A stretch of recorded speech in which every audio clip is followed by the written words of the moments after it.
Goodbye, 2024.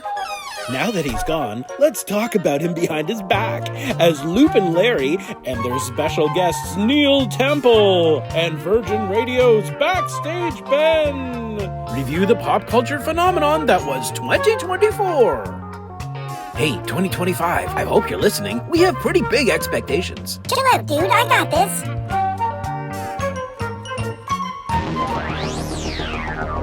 In a world filled with intergalactic space battles, metahuman destruction on a global scale, and psychopathic serial hauntings, there's only one team who can make sense of it all. When your world is overrun with rampant pop culture, call Loop and Larry, Guardians of Geek. Yep, there we go. Another explosion. Yep. First explosion of 2025. That's kind of sending exciting. us right into 2025. Look at that. Hey, everybody, I'm Loop. And I'm Larry. And this is Guardians of Geek. And this is one of my favorite shows of the year. This is our year-end review. And Larry, why don't you just take it away? All right, it's 2025, but barely 2025, which means that what's most on our mind right now is what happened in 2024, because we do tend to spend a lot of time thinking about the past in this show.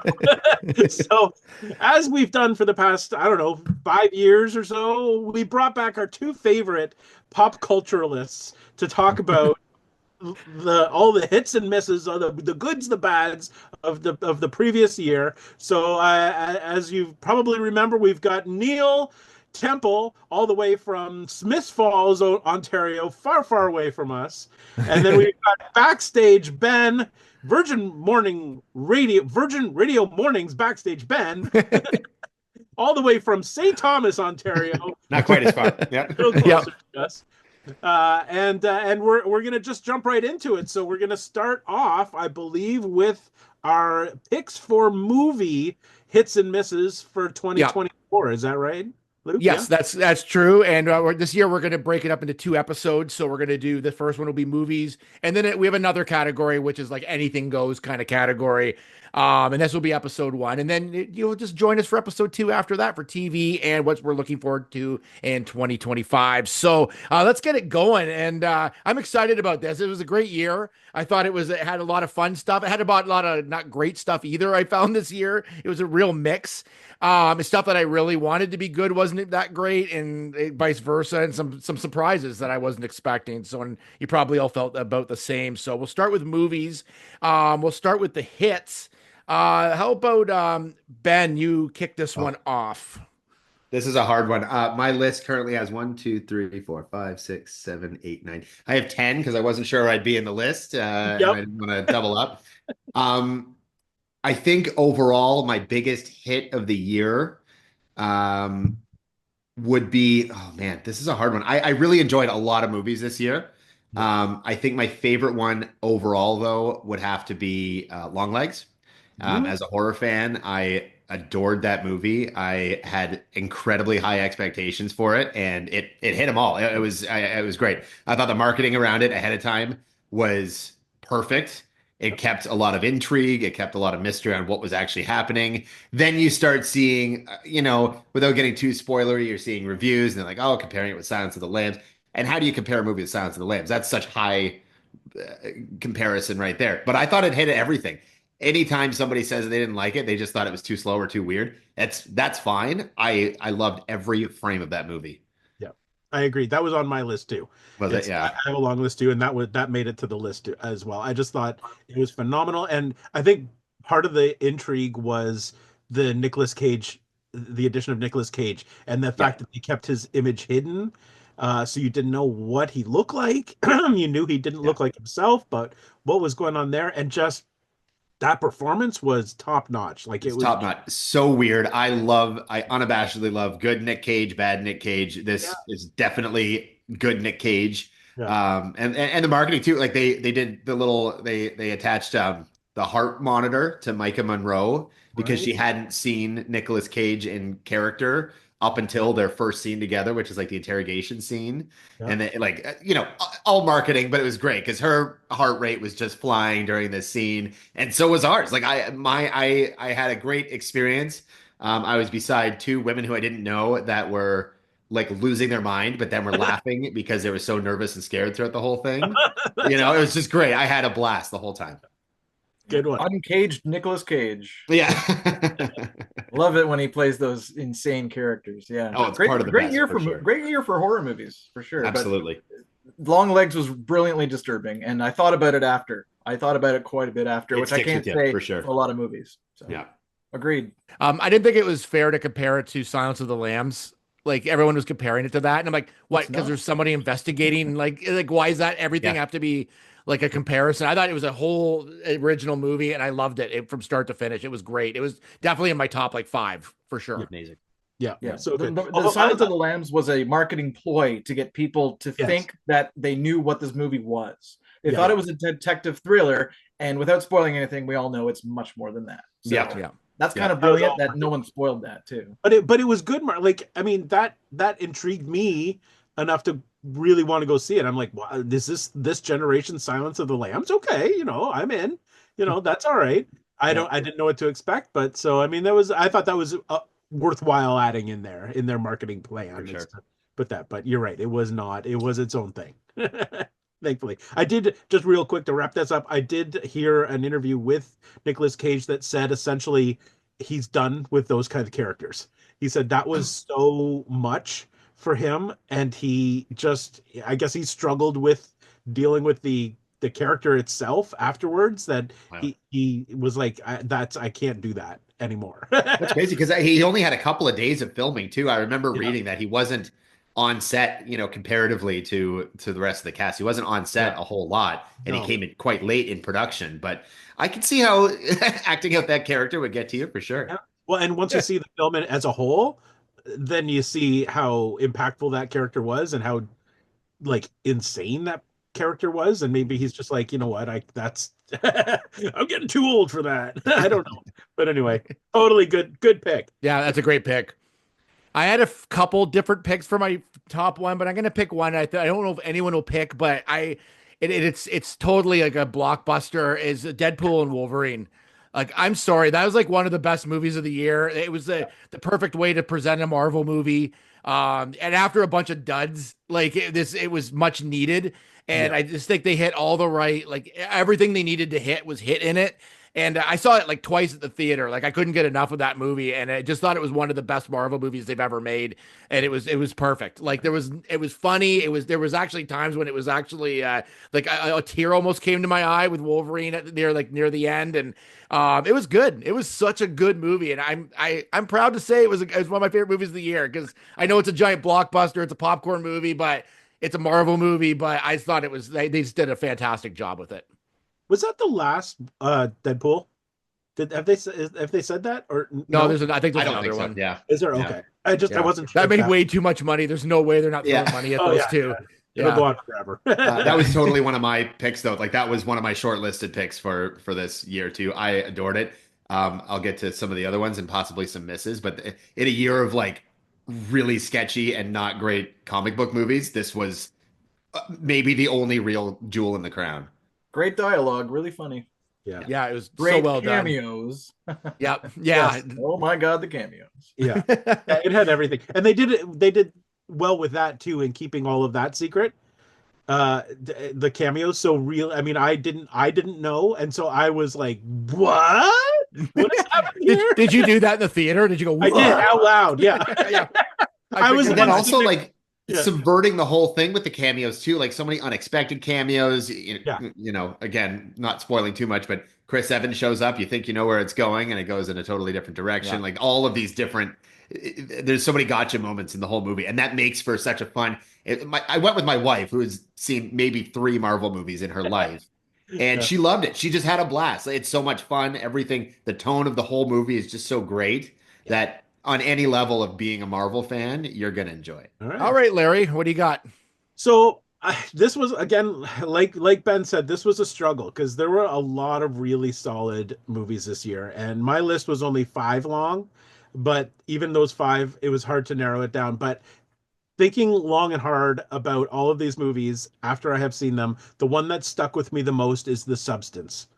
I think that I'm gonna put that one right at the top of my list this year because talk about a unique movie going experience, something completely 100% original, I think, and grotesque and beautiful and career changing. I mean, Demi Moore is back.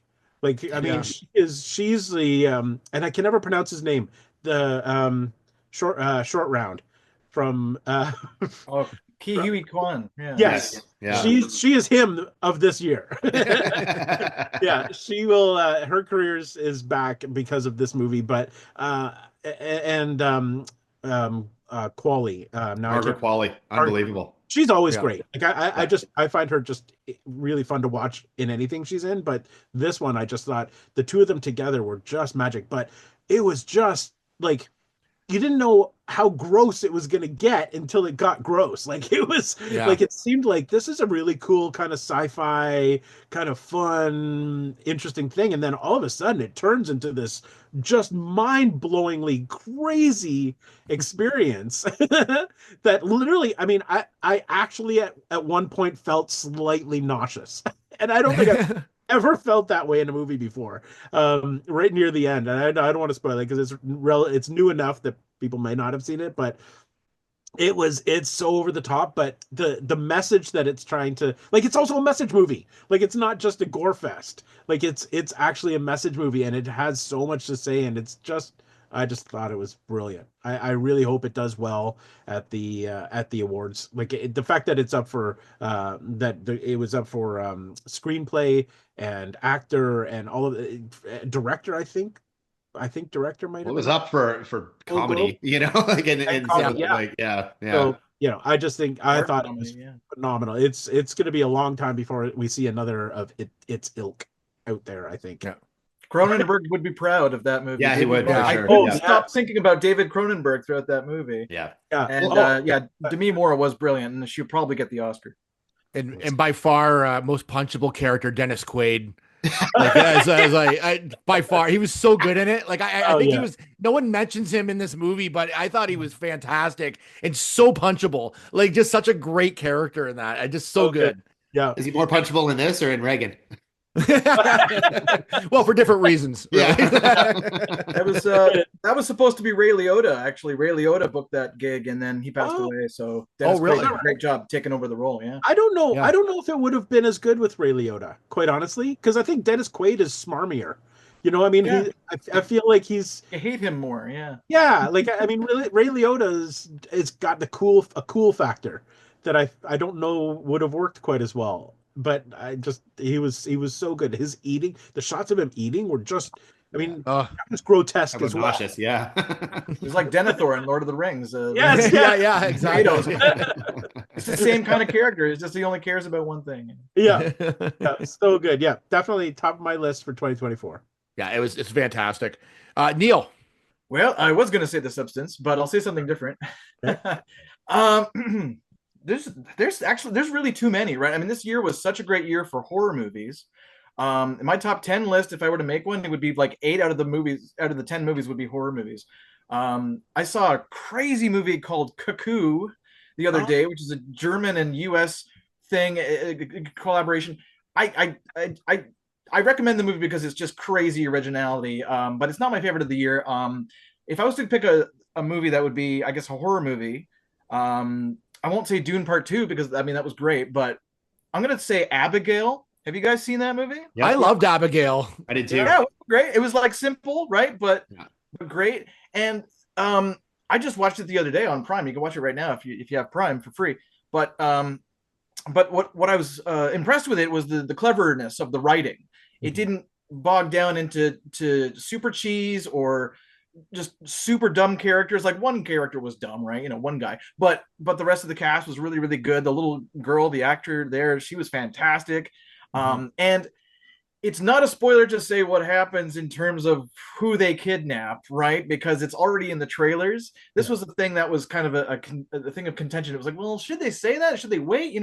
But they said it right away in the trailers. It's like these kidnappers, they kidnap a mafia boss's daughter for 50 million ransom.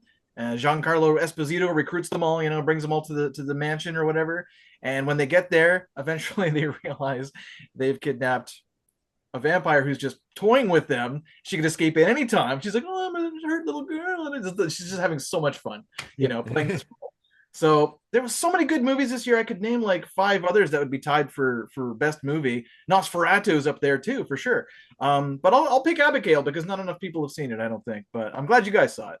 Good. How great would that movie have been had we not known from the trailers that she was a vampire? Like, it's such a hard movie to sell because the conceit, like, you have to know you're going into that. Yeah. But Yeah. that would have been so amazing for that to actually have been like a surprise. Yeah. But I agree. I really enjoyed it a lot more than I thought I would. It was a fun movie, like from start to finish. I love the setup of it. I love like the group of people trying to like and all their backgrounds and why they're together. Like there was so many like there's some good twists in it. It was great. I thoroughly enjoyed that movie start to finish. Good picks. Does anyone have any other honorable mentions you just want to throw in here? I have so many honorable mentions. Yes. Even in the horror world, Late Night with the Devil was one of my favorite movies. yeah. I adored every second of that movie. Yes. I love late night TV. Like I love the talk show, that sort of thing. Yeah. I love David Dastmalchian. I loved everything about that movie. Yes. That was I've been a member of Shudder forever, and I was so excited that was like a Shudder exclusive because it's just so good. Yeah. And I thought Alien Romulus was also a solid horror movie, a solid alien movie. People really like Alien and Aliens are two fantastic sci-fi horror action movies. The whole series itself, it's not this untouchable series that people can like, it's more misses than hits, I think. But this one was a solid, really fun alien movie. I totally agree. It had it had throwback to the originals. Like it felt like going back, to the early days of Alien. I loved it. I thought it was terrific. There was one part in it now I'm forgetting because I hadn't thought about this. I mean, this is quite spoilery, but it's when the guy ends up killing the alien and he says the same line that Ripley said about I don't remember but bitch that Get away from her, you bitch. Was that it? Yeah, that was the line. Which I mean, I got why they did it because it was like a fan moment. But the problem is it threw the timeline off because this movie was supposed to have happened before Aliens in the timeline, which means that he said that line before she did. So now it makes her saying it redundant. You know what I mean? Like, if you're putting these things into the actual timeline, I just thought it diminished Sigourney Weaver's delivery of that line because in the timeline now, if you were to watch it sequentially, he says it first. So I questioned that decision. That was my only qualm with the movie was that one line because that's such an iconic line, and they shouldn't have touched it. No, the audience. I saw the movie in the theater. The audience groaned when he said that. Oh yeah. There's no reason for an android to say that. You know what I mean? But, especially one that was so like he was almost over the top neutral about everything, right? Like he was so neutral about stuff that having that level of I get it, of passion. It was like it was meta, but this isn't Deadpool and Wolverine. Like the audience go, remember that? Like you can't do that in an Alien Romulus movie. It was so forced. That line was so forced, and it took me out of the movie briefly. But overall, I thought it was great. I have more. Can I give more of really good ones? I'm shocked that nobody said Dune 2. I really did think that was brilliant. Yeah, I as a cinematic experience, I loved it. Yeah. I loved Saturday Night, the movie about SNL's first episode. I thought that was fun. great. That was fun. Yep. The casting, holy crap! Yeah. Like all those actors look like Chevy Chase, Dan Aykroyd, Gilda Radner, John Belushi. They look like them, and they sounded it was so good. They sounded like them too. Like if you closed your eyes, you could have thought you were. Who for the casting awards this year? It goes to that movie. I agree. Yeah, for sure. Yeah. Sorry, I would like to add something in here that may be a little controversial. To my hits of 2024, I thought Joker 2, Folie à Deux was great. I really liked it. I thought I went in with fairly low expectations because it got what, like 13% on Rotten Tomatoes or some crazy number. So I thought it was I went in with low expectations, and I came out thinking I don't understand. I don't understand the criticism. I really thought the music made sense to me because everybody was crazy. Like they were not literally singing. They were in their heads enacting this world that they had created, and he sang in the first movie. Like there was dancing and singing in the first movie. I thought it was great. I loved the ending. I thought the very subtle ending was brilliant. Like have you guys all seen it? Nope. Oh, I haven't oh my actually. god. Oh, okay. Well, then I will I've not. seen it. You have Neil, you haven't? I have seen it, and You have there won't be a Joker 3. No, Nope. well, That's all I'll say. don't Won't say ruin it. anymore. Don't ruin it for Ben. Yeah, I will watch it. It was one that I got caught up, I think, in the negative, but I've seen a lot of people say they think down the line it'll get some redemption. I hope so. Give it some time for people to sit on and maybe not just have. It's tough. We've seen so many successes and so many failures just based on internet word of mouth that it's too bad because that's something that I'll get to a little bit later on, but that is really it's tough because people are not forming their own decisions anymore, I don't No, think. and this is true. Like this was, I thought it was almost on par with the original. Like I mean, the characters, the delivery, the whole setup, I thought was so smart. And I was so confused afterwards about the criticisms. It was one of those movies where I literally had to go on Rotten Tomatoes and read some of the criticisms because I could not figure out what people were talking about. The only That's thing I'm going to mention is Oddity as a horror movie. I don't know if you guys have seen it yet. I I haven't have seen not. it yet. Have you anyone seen it? No. It's really cool. It's a just a very bizarre and just dark and it's awesome. It's really good. So if you have a chance to check it out, you can. I think it's on Shutter, I Yes. believe. Is it? But Yeah. Yes. Yeah. it's on the it's list really for it's sure. really good. So let's move on to Misses. This is one of my favorite categories, obviously, because I love hearing what people hate. And Yep. there should be hopefully some controversial ones in here. And Larry, we'll start with you. All right. Uh-oh, it's a throat clear. All right. So my list was much shorter for this. My my worst movie of the year might be a little controversial, but it was Beetlejuice, Beetlejuice. I I forgot how much you hated that. I was so disappointed because it's one of my all-time favorite movies. And I saw it twice because I thought, okay, maybe I wasn't in the right frame of mind the first time, and so I went back and I actually watched it the second time and felt exactly the same way. Yeah. I just it, it tried too hard. The characters were not consistent with who they were in the original movies. Winona Ryder, have you all seen it? Yeah. Yeah. Okay, Winona Ryder, I thought in the first movie was sort of her own person. She was, like a she thought for herself. In this movie, she was the weakest female character I've seen in a movie in a very long time. She couldn't make decisions for herself. She had this fiance who was like the biggest jerk in the world, who she followed and just kind of like placated him, and it was just I just like that was not the Winona Ryder that started this whole franchise. I didn't see any reason for it. And then there was an entire storyline of Beetlejuice's ex-wife who came back to life from the grave, or well, not to life, but came back to haunt him, and then nothing happened with it. Yeah. There was literally nothing. It was like, and that was a cool part of the movie. I thought something big is going to happen. She's going to use some sort of power, or he's going to use some sort of power. There's going to be a battle. There's going to be some sort of confrontation. There was nothing. She was eaten by a sandworm, I think, or something like it. Just there was no reason at all to have this huge part of the movie even exist. And it's just like, what?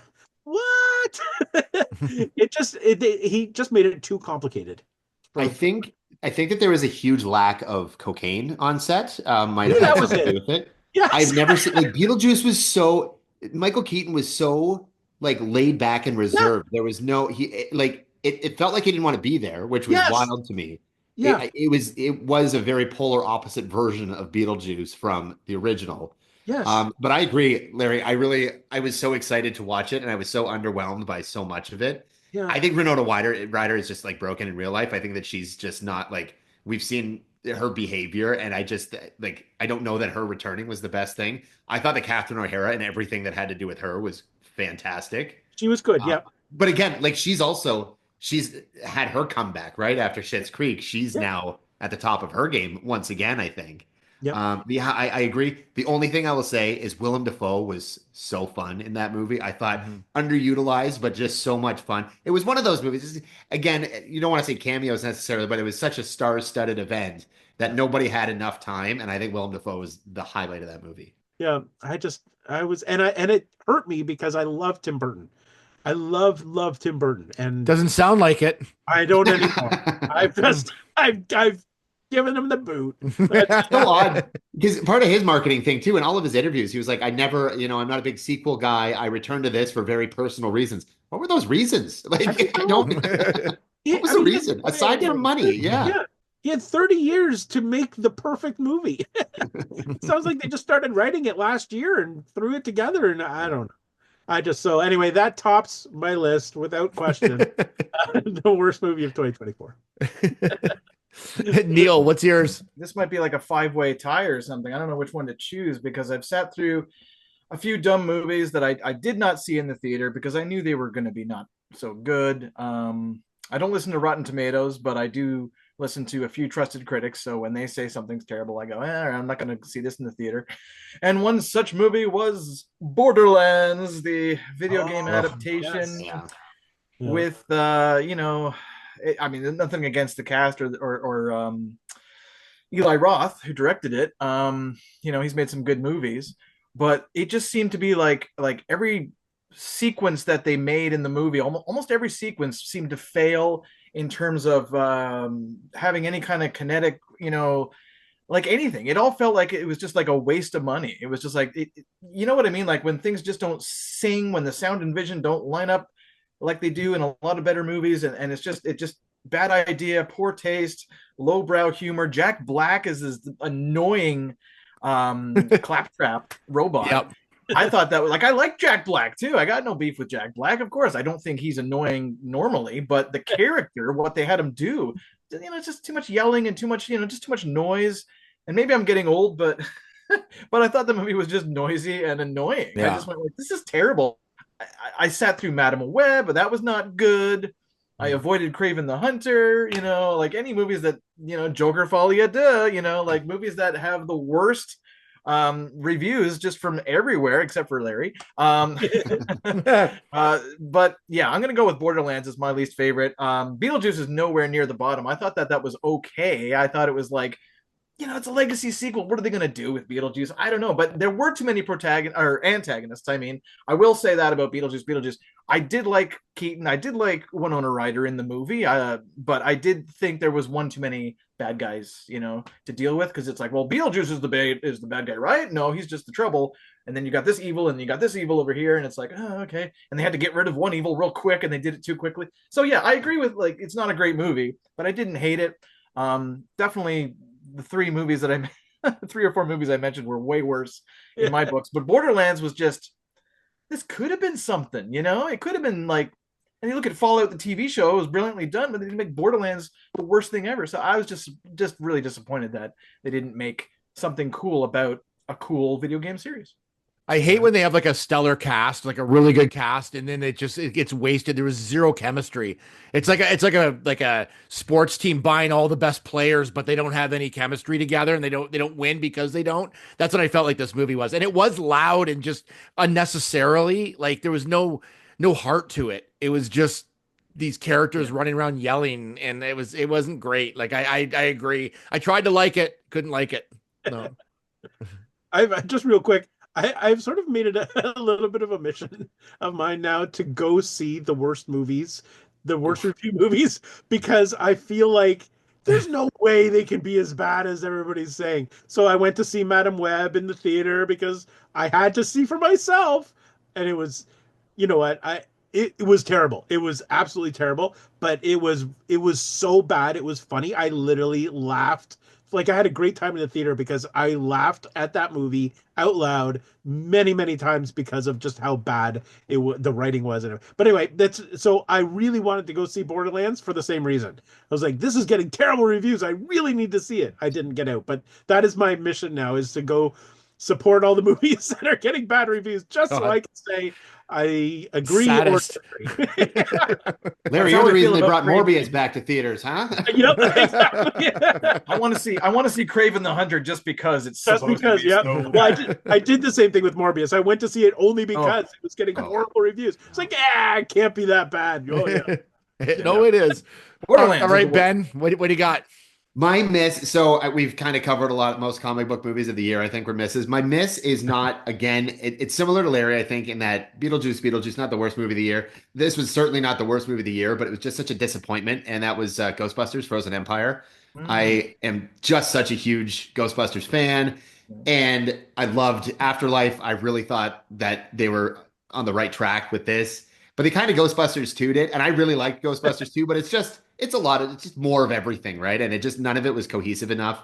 I just, at the end of it, I was like, yeah, it was fine. And then that's really it. It was just disappointing because I was really hoping I get the quality of Afterlife, but just more, right? Like, I don't mind having more ghosts and monsters and action and that sort of stuff, but it did feel, and sometimes too, this one, like overly loud and overly too much going on at a few points of just too much CGI action and that kind of thing that it took me out of it. And that was just it, because I saw the reviews, I ignored them and thought I'm gonna love it, and I didn't love it. Yeah. Yeah. That's the struggle with the sequel and the reboot and Yeah. all of these things. You sometimes get a bit of a flash in the pan, like Afterlife, excuse me, that works, and then they jump on that, and there isn't any more story to tell. Like, you know what I mean? Like just you don't need to. I know that they want to capitalize on the hype, and they're gonna make a lot of money just from people being curious to see this thing, but sometimes you just kind of have to rein yourself in and say, Yeah, I think so. let's stop while we're ahead, and just Yeah. let our legacy live on. But yeah, because then They got to come up with better villains for these Ghostbusters movies. Because I mean, obviously, Afterlife they brought back Gozer, right? But for this movie, there was like the frozen horn guy, tall, dark, and horny, or whatever, at 12 o'clock or whatever Bill Murray says. Like, the best line in the movie's in the trailer. So very disappointing. And Fire Master, Fire Lord. No, that was dumb. What? Yeah, it was. Yeah. Yeah. The writing. I did like Ray Stans. I did like Dan Aykroyd in the movie, though. I thought he was great in Frozen Empire. He stood out to me, but the rest of the movie, no. And I really liked a lot of the characters too. Like I do like Paul Rudd. I know he's basically Paul Rudd in everything he's in, but he's still fun. Like I like that, and I liked the new and the old. I like that combination. I liked everybody in it. I didn't hate the Frozen aspect of it. I thought that was kind of a unique take. Yeah. But then it just didn't come together enough for me. It didn't feel Ghostbusters-y enough for me. All right. Mine kind of follows the same as you guys. It's sort of a legacy movie that's come back. Mine's Gladiator 2. Really, Like, just I couldn't stand that movie. Like, it was. Did anyone see it? I saw it. No.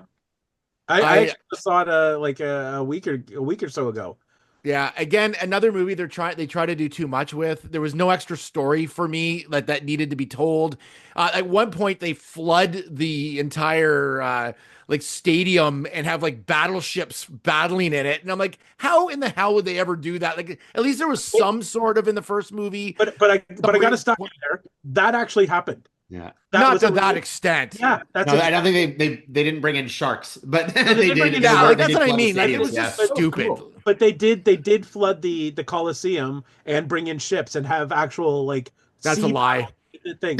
That's not true. That's so stupid. It's The whole movie was just dumb, like from start to finish. I hated everything about it. Like, there was nothing in it that was good in that movie. Like, I love Gladiator. I rewatched it before this, and it was so good, and so like there's this, like, the story was so good, and then this one, I just thought it was, let's just see what we can do and make it bigger and make it like crazier and make it this and that. And I'm like, you don't need to do that. You didn't need to make it so big. And I just thought it was terrible. Like, what a dump. Like, it was a waste. It was a huge waste of my time to watch that movie. So that's a thumbs down majorly for me. No, It was unoriginal, that's for sure. Yes. It was pretty much the same plot as the original Gladiator. But guys, I have to say super quick. I don't mean to interrupt. I'm going to say this super fast. You just reminded me of the most pointless movie of 2024. Oh, yes. The Crow. Yeah, The that Crow. was on my list. Yeah, nobody needs Most that. pointless movie ever. I'll shut totally up. forgot about that one. The only other movie I had on my list, like, I mean, there was a ton of not great movies this year, but was Night Swim for horror movies. Oh yeah, The one with the haunted pool. Like, how much can you do with that? Like, how far can you go with this concept? Like, someone has to be in the pool in order for anything to happen. And when they did, nothing happened. Like, it was the most boring horror movie I've ever seen in my life. It was just another just terrible. And there was so many great horror movies this year. That one was, for something to get to the theater with that concept, was terrible. well, it was a YouTube short to begin with, I believe, which makes sense. Yeah. And it's again like people can be very talented at making 5-minute horror movies. There's no need for that to be an 88 or 100-minute movie. Yeah, this is true. I had Get forgot. out of the pool. Yeah. Did you all see it? Matt saw it. I did not see it. No, Did I you didn't see it. No. Okay. No, it's Yeah, not worth seeing. All right. It was Fair just enough. like, it came out really early in the year too, like in January of last year. So Yeah. it was just very forgettable very quickly. But luckily I write down the movies I see, then I went back and like, oh God, I forgot I watched that. That was so bad. All right, well, let's move on to the category of, like, it's just an open category. So anything that hits and misses, anything goes. So it could be video games, could be books, whatever you want, or industry trends. So let's start with Neil. What's your hit for this year? Well, I guess I'm just gonna say that as a huge, nerd for collecting things, there's a toy company that really, really killed it this year. They're called Jada Toys. Mm-hmm. Okay, and Jada Toys is a toy company that has been producing video game characters like Street Fighter 2 and Mega Man characters, and also like cereal box mascots and things like that. They're very smart for choosing certain specific properties and not competing with certain other things, like movie tie-ins and stuff. Like video game action figures is a very smart way to go for companies. I think Hasbro and Mattel should be doing that, but they're not. Jada's doing it. And the best thing about Jada is that the figures are made of such great quality. And I know because I have a bunch of them, and I've opened them up and I've looked at them, and I look at like my Ryu or my Ken or my Mega Man or whatever, and I just go, wow, these are really, really well made. And you realize $29.99 is the price point for these figures. Now, before the stream, Loop and I were talking about GI Joes and the classifieds and the 6-inch figures and everything, and I have a bunch of those, of course, but those figures, they get more and more and more expensive every year, right? So to me, it's just like, wow, like Hasbro and Mattel are charging $35, $40, $45, $50 for a lot of these GI Joe, He-Man, Transformers, whatever you collect, superheroes. McFarlane figures are getting more expensive. Jada Toys is at $30 price point at Walmart, and you can pick these up and collect them, and they're such a high quality. They're a great deal if you're an action figure collector, if you're a fan of the franchises they're based on. I don't expect the price to stay low because they've done so well this year. They sold so many toys this year that they couldn't keep up with demand. So I have a feeling that the price may go up later, but this year was the year in terms of collectibles, in terms of toys. Jada Toys ruled 2024 for me. Great deals, great toys. That's Nice. awesome. Nice. I love a good toy that I don't need, Sorry, but I'll buy collectibles. anyways. Yeah. That's right, yeah, collectibles. Yes. Yeah. Sorry. Collectibles. Yes. That's right, yeah. Don't have any in the background, but anyway. All right, Larry. So this is a trend that we've talked about before, but it just keeps going and it keeps impressing me because I feel like it's a genre that shouldn't be as good as it is somehow, and it keeps getting better and better, and that's horror movies. Again, this year the quality of horror movies was just outstanding. So, I mean, we've already talked about The Substance and Alien, Romulus, but we also had The Quiet Place Day One. We had The Heretic, Long Smile 2. Like, they were just, and then Longlegs Maxine, The Substance. Like, these were Night Swim. not. Yeah. Nope. Oh, what? Oh, No. we did not. No, Founders Day. exactly. Yes. But it amazes me every year the quality of horror movies that come out.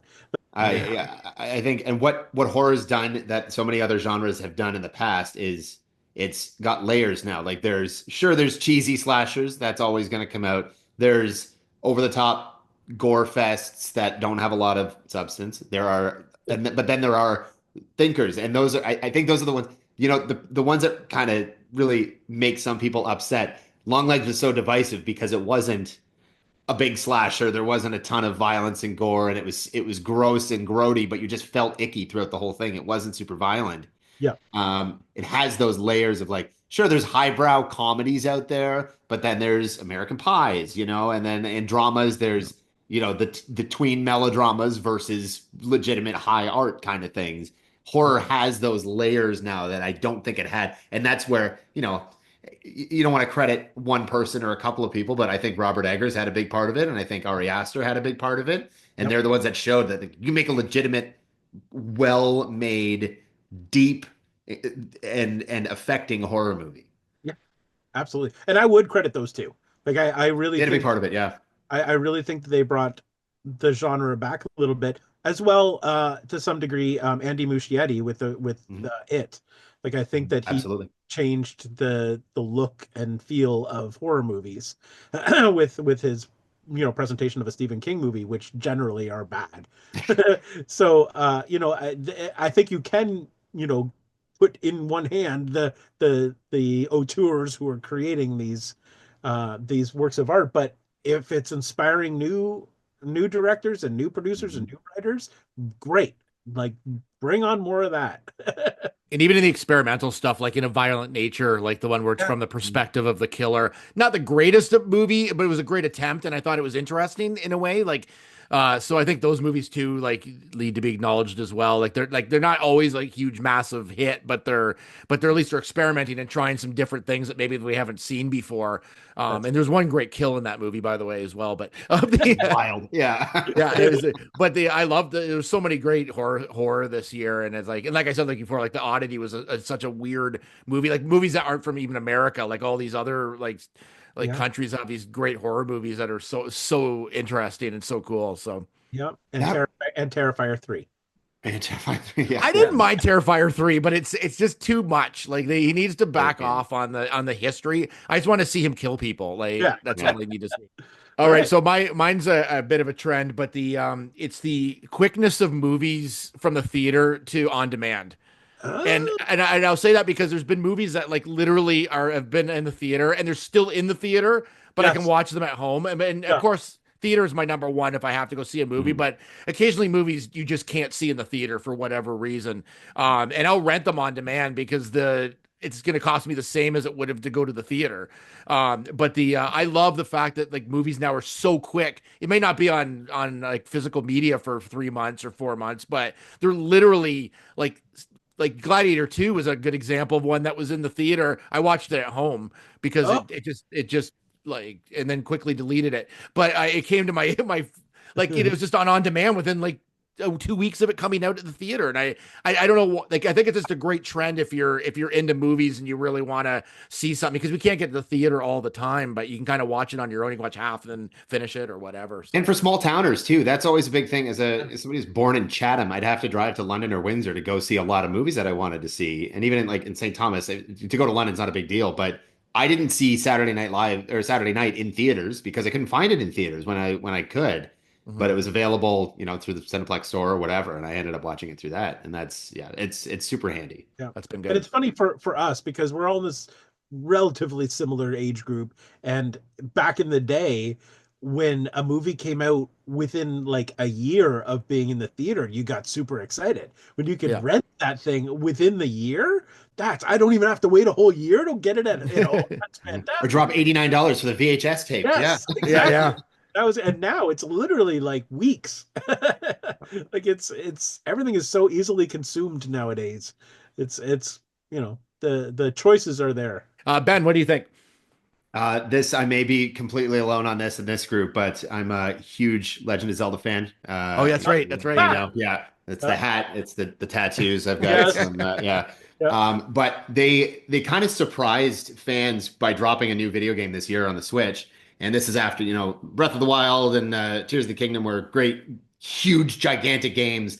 They kind of surprise everybody with this almost minuscule little, super cute little sprites. It's in the same kind of vein as Link's Awakening, and you play as Zelda, but it's more puzzles than it is any kind of action and fighting.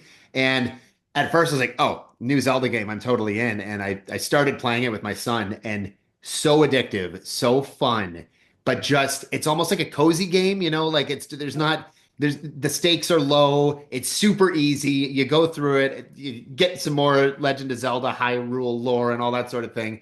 And it's the only video game that I bought or played this year, and I had so much fun with it. Like I beat it not too long ago. I just want to start it all over again because I loved every little aspect of it. It's a kid's game. There's no question. It's not as like mature as some of their other games that they've done, but it was so much fun. And it's one of those the odd. I haven't felt like this in so long where I'm at work, just waiting to get home so I can play some Zelda. It's been great. That's awesome.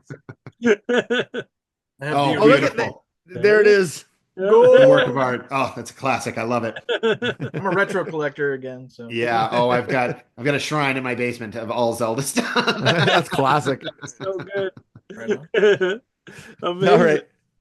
All right, let's look at some misses for this category. Like again, things that just didn't hit. I'll start off, and this is like a first world problem thing for sure. But it's one thing I love, but I don't like at the same time. It's these like the trend of the popcorn buckets at the theater for movies.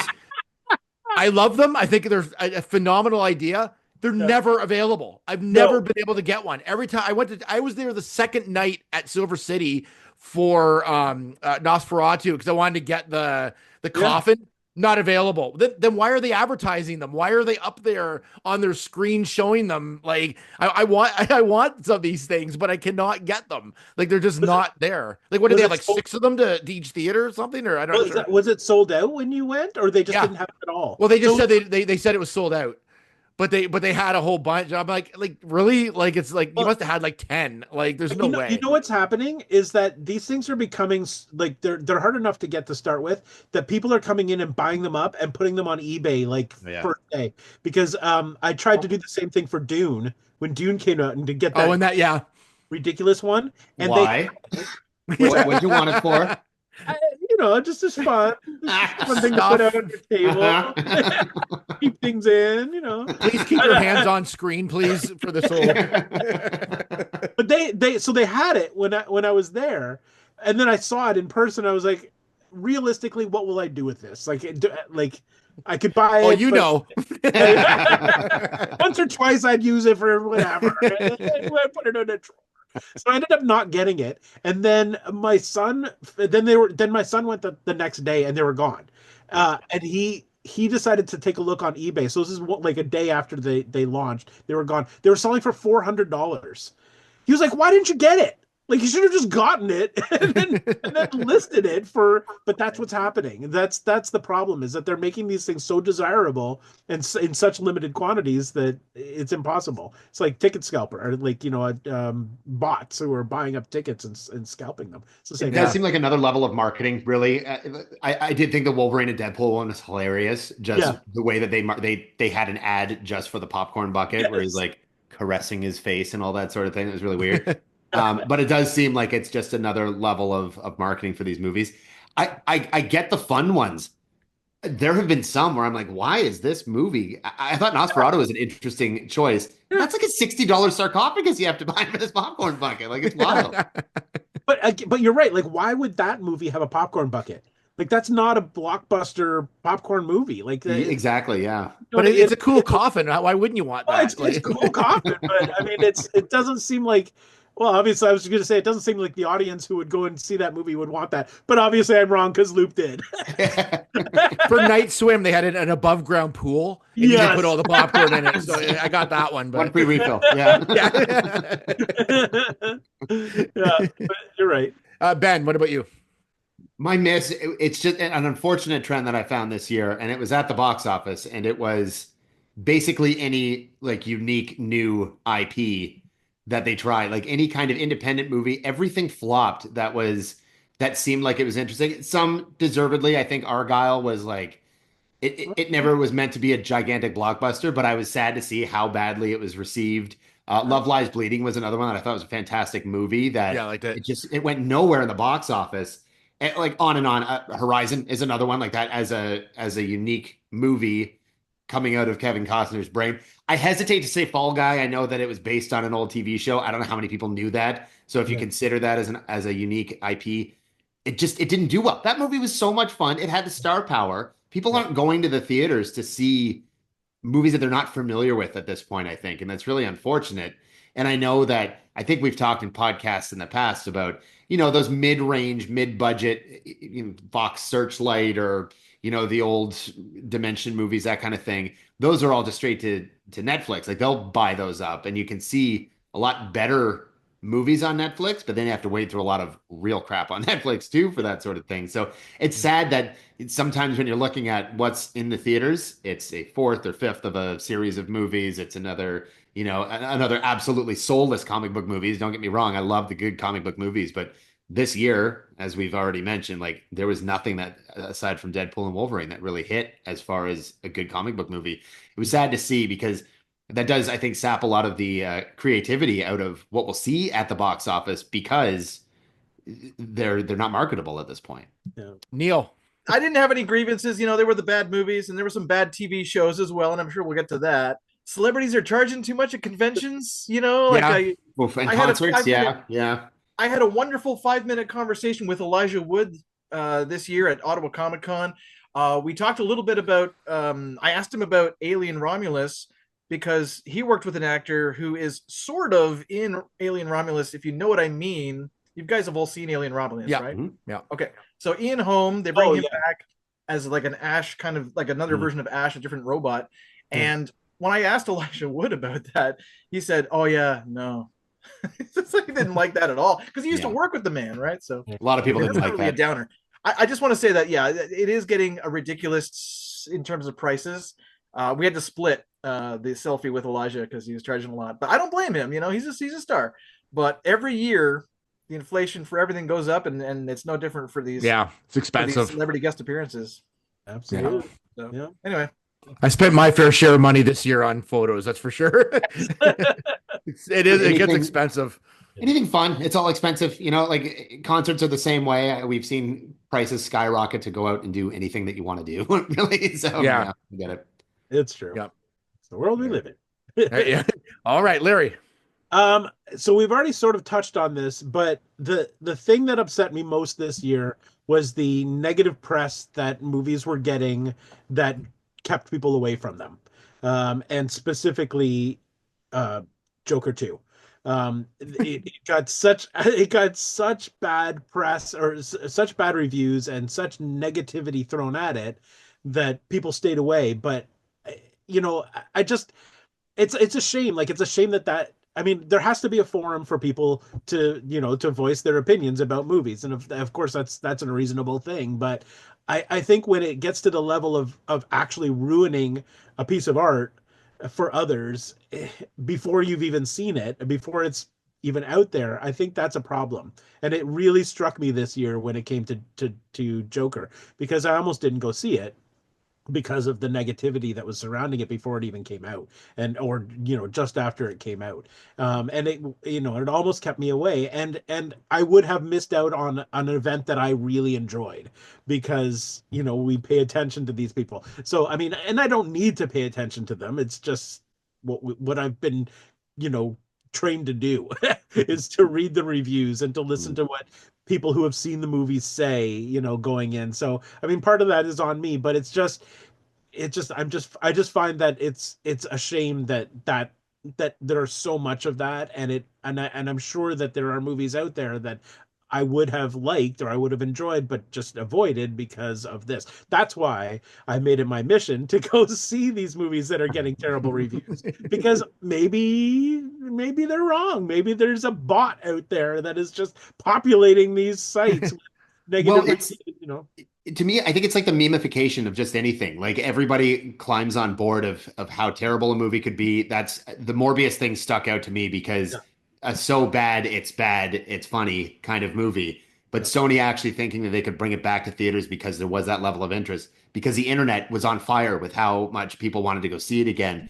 there was what movie was it? Despicable Me, or a movie where kids were dressing up to go see it, like they're in suits and ties in droves going to movies to see it, but to make it a TikTok. Like it wasn't about going to see the movie; it was to make it to be All a right, part yeah, I of forgot this. about that. You're right, yeah. It's wild to me because it does water down the quality, for better or worse, whether it's a good or a bad product. It waters that down because then all of a sudden it's not about the actual movie; it's about some wild being part of something else that's completely separate from it. And like I'm one of those people who literally stays to the very last credit. I will sit in a movie until the last credit rolls and the lights come up because I read the names. I mean, I don't know any of these people, but I appreciate the work that they put into it. And I always think about, the fact that these people had to do something in their career to get to the point where they're involved in a Hollywood movie. And that's saying something, and then, but you get all of this negative press or these memes or these TikToks that diminish what these people have done. And I just find that difficult. You know what I mean? I just think that that's sad. So that's why even with the negative reviews, I will still go see a movie.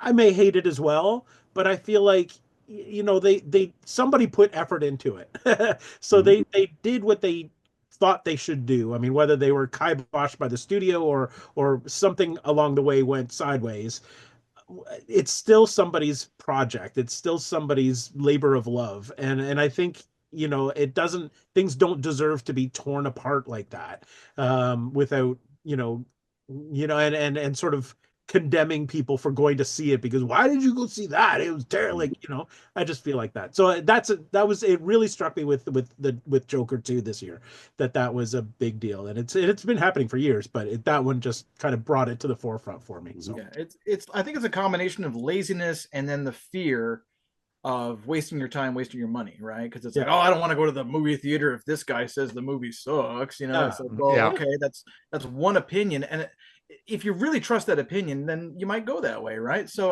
I kind of half don't blame people for being ignorant, right? Ignorance is bliss when it comes to a movie that's got bad reviews, so I'm not going to see it, or it's got great reviews, so I got to see it, but it's too bad we live in this kind of time of Rotten Tomatoes where people use that as the barometer for everything. The audience score especially is baloney to me. I don't pay any attention to that. I don't care. In a perfect world, absolutely, Larry, everyone would see a movie and judge it for themselves based on their interest, based on the trailer or the people working on the film or whatever, but people like what they like. If they want to go, people enjoy bad movies too, right? I mean, just because a movie's bad doesn't mean you can't enjoy it. Yeah. Look at The Room, No. I enjoyed Madam Web for what it was. Not for what it was, but I enjoyed the hate watch. It's a hate watch. I had fun in the theater. What was that villain? All right. Well, that's the end of part one. You guys can stick around for part two because we've got you on now, so you're not really going anywhere. But we'll be back for part two, which is going to be television 2024 and what we're excited about for 2025. So that's it for this episode. Thanks for watching. Loop and Larry, Guardians of Geek. Bye-bye.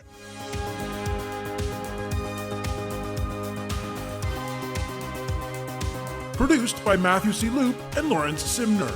A Loop and Larry production. Bueller. He likes it. Hey, Mikey. Bueller. Bad news. The fog is getting thicker. And Leon's getting larger. Inconceivable. Brian's right. It's an elf. Wax on. Does Barry Manilow know that you raid his wardrobe? Oh, Captain, my captain. Life moves pretty fast. You don't stop and look around once in a while, you could miss it. Wax off.